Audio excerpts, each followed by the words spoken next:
어느 날 오후 아는 지인에게서 전화가 왔습니다. 목소리가 조금 이상했습니다.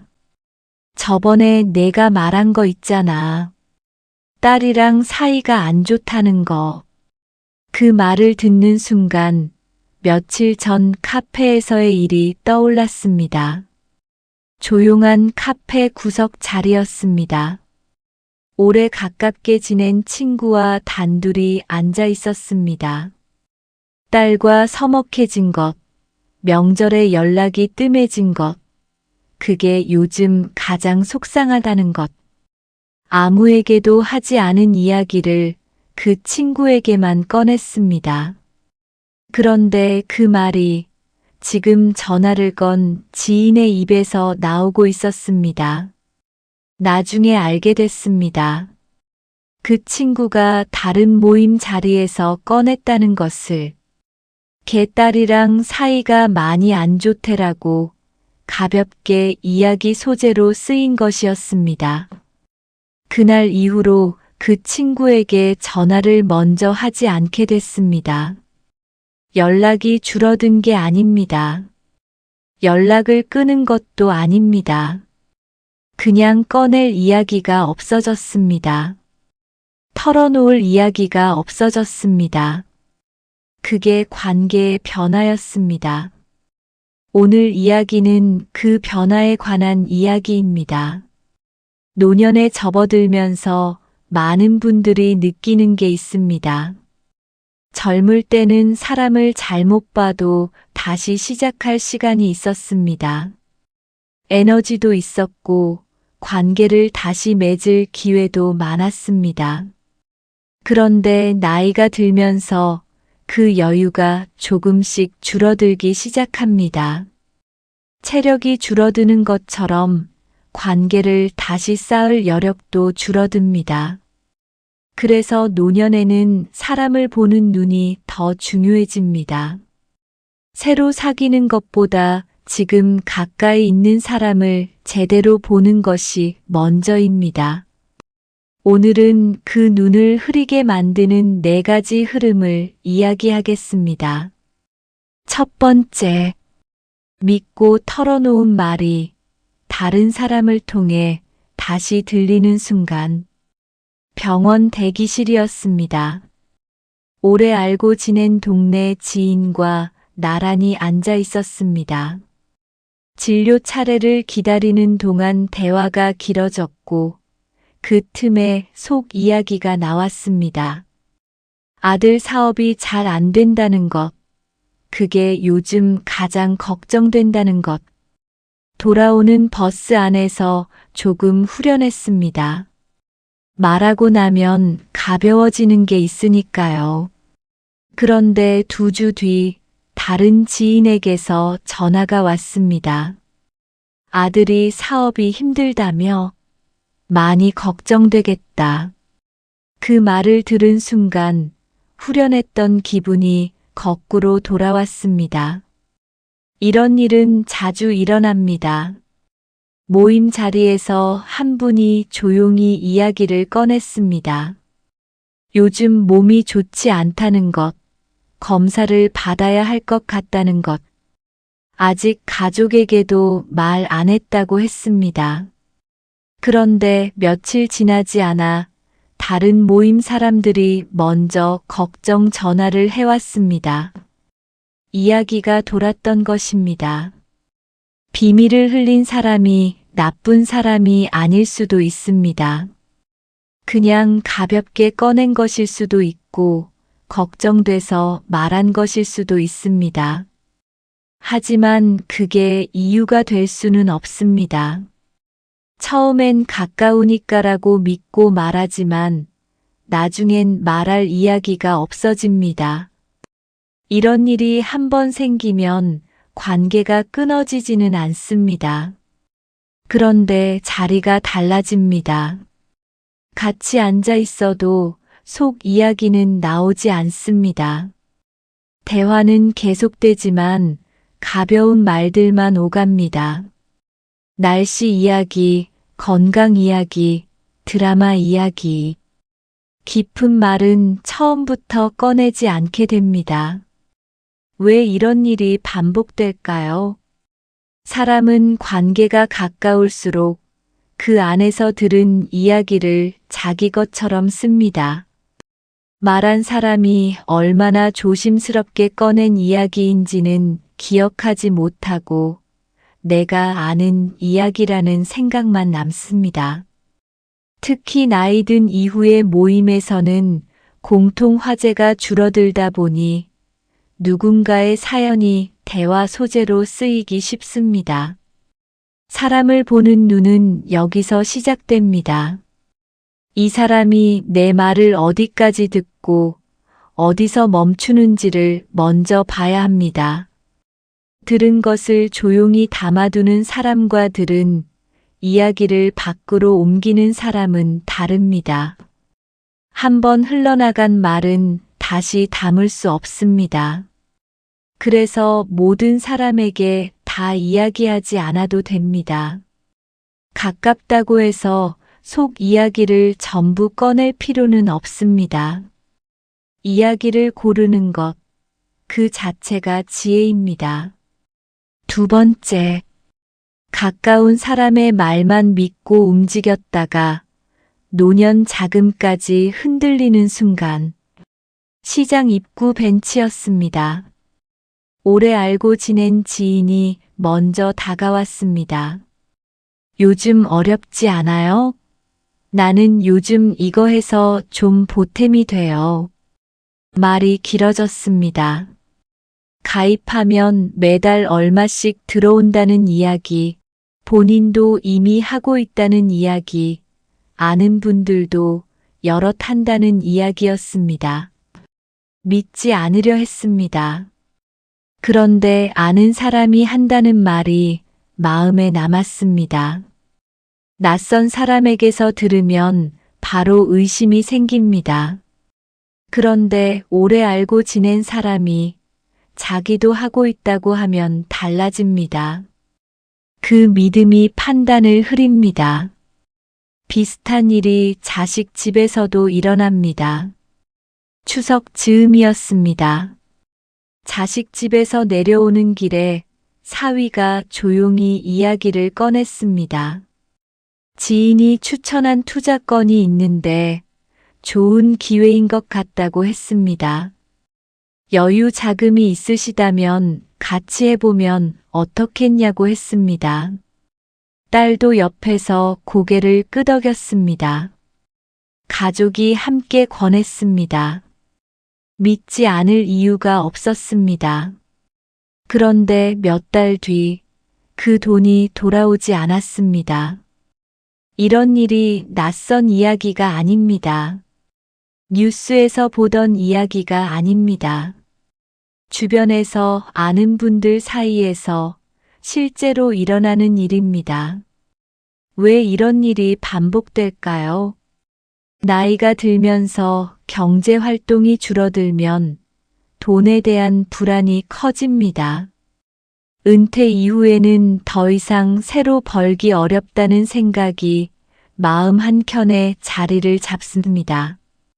그 불안이 있는 상태에서 이거 하면 괜찮아진다는 말을 들으면 판단보다 기대가 먼저 움직입니다.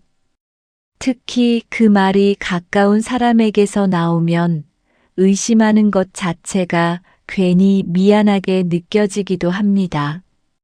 처음엔 믿을 수 있는 사람이니까라고 시작하지만 나중엔 돌아오는 건 돈이 아니라 후회뿐입니다.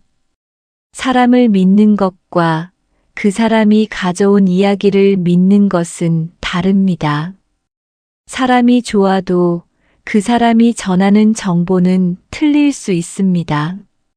가까운 사람이 권한다고 해서 그것이 옳은 일이 되는 것은 아닙니다. 가까울수록 더 차분하게 물어봐야 합니다. 이 사람이 나에게 좋은 사람인지와 이 일이 나에게 맞는 일인지는 따로 따져봐야 합니다. 노년의 자금은 한 번 잃으면 다시 채우기 어렵습니다. 그래서 아무리 가까운 사람이 권해도 바로 결정하지 않아도 괜찮습니다. 생각할 시간을 갖겠다고 말해도 됩니다. 그렇게 말한다고 관계가 나빠지지 않습니다.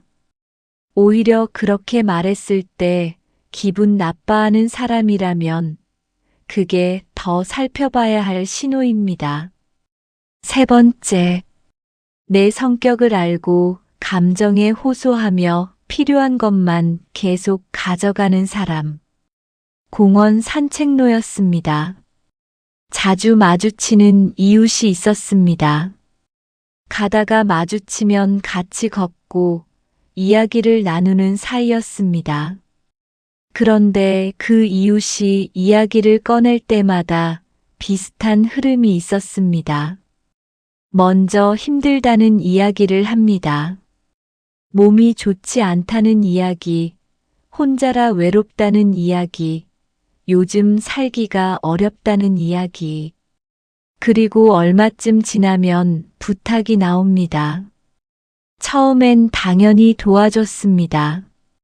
힘들다는데 외면하기가 어려웠습니다. 두 번째도 그랬습니다. 세 번째도 그랬습니다. 그런데 오랜 시간이 지나고 나서 돌아보니 그 이웃과의 대화에서 내 이야기를 한 적은 거의 없었습니다.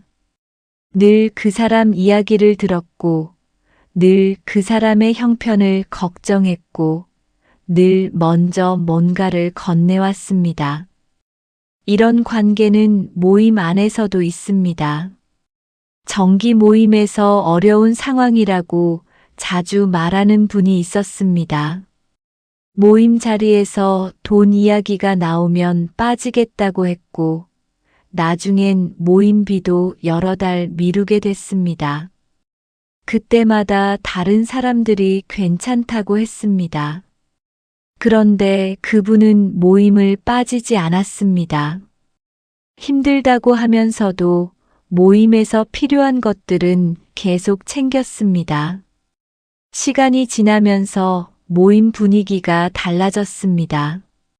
같이 앉아 있어도 편하게 말을 꺼내기가 어려워졌습니다.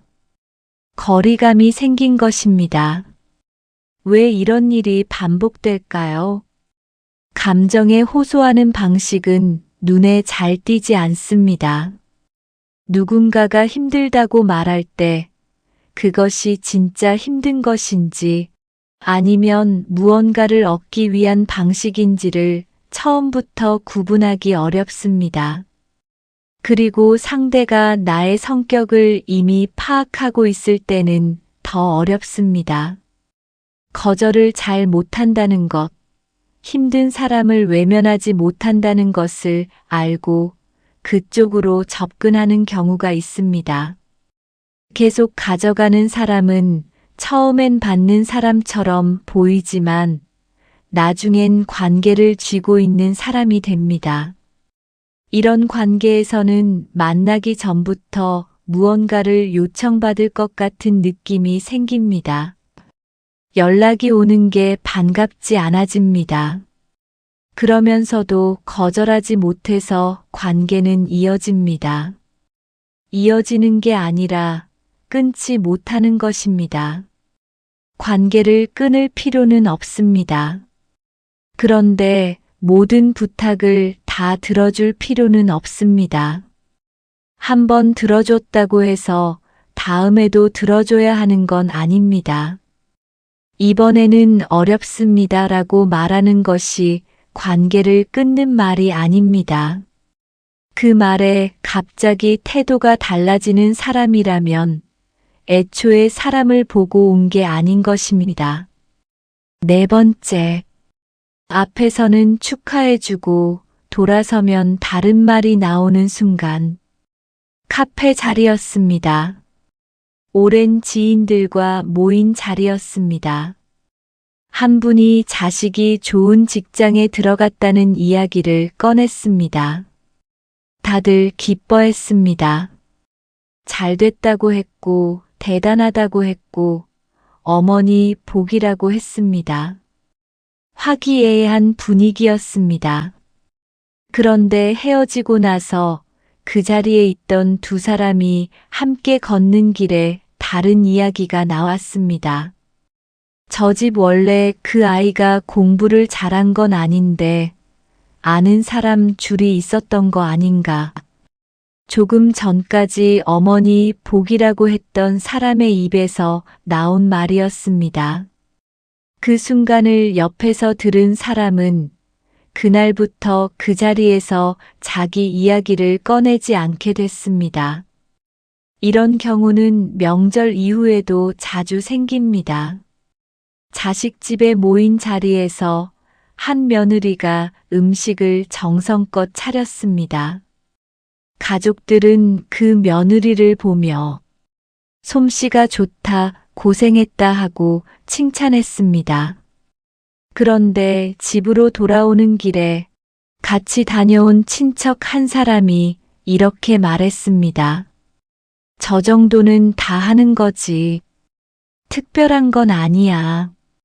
방금 전까지 칭찬하던 사람이 한 말이었습니다. 앞에서 한 말과 뒤에서 한 말이 완전히 달랐습니다.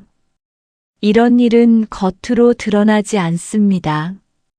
그래서 알아차리기까지 시간이 걸립니다.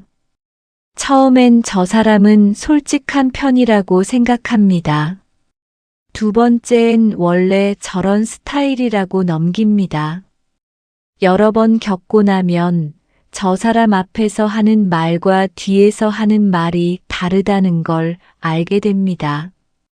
그때부터 약속이 조금씩 사라집니다. 함께하는 자리는 있지만 같이 가고 싶은 마음이 줄어듭니다. 모임에는 나가지만 먼저 연락을 하지 않게 됩니다. 관계가 멀어진 게 아니라 가까워지지 않는 것입니다. 왜 이런 일이 반복될까요?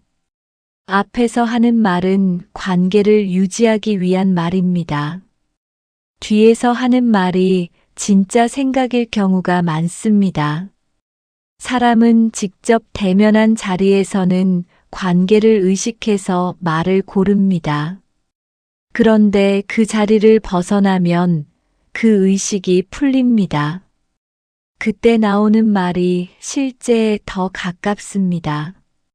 처음엔 나를 향한 말이 아니라고 생각하지만 나중엔 내가 없는 자리에서 내 이야기도 같은 방식으로 돌아간다는 걸 알게 됩니다. 그렇다고 모든 사람을 의심하라는 이야기가 아닙니다. 다만 이것 하나는 봐두면 됩니다. 이 사람이 없는 사람 이야기를 어떻게 하는지, 자리에 없는 사람을 가볍게 이야기하는 사람이라면 내가 없는 자리에서도 같은 방식으로 이야기할 가능성이 높습니다. 사람을 보는 눈은 그 사람이 나에게 어떻게 하는지만 보는 게 아닙니다. 그 사람이 다른 사람을 어떻게 대하는지를 같이 보는 것입니다. 거기서 훨씬 많은 것이 보입니다. 오늘 4가지 상황을 이야기했습니다.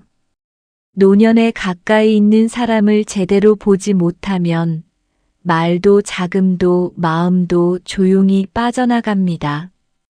이 4가지가 특별한 경우가 아닙니다.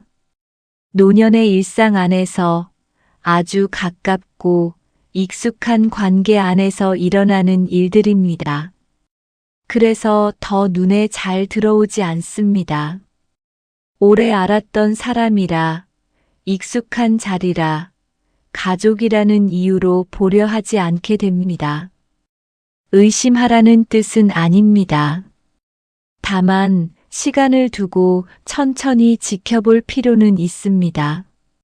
한 번에 판단하는 게 아니라 시간이 쌓이면서 보이는 것을 놓치지 않는 것입니다. 젊을 때는 잘못 봐도 다시 시작할 수 있었습니다. 하지만 노년에는 그럴 여유가 없습니다.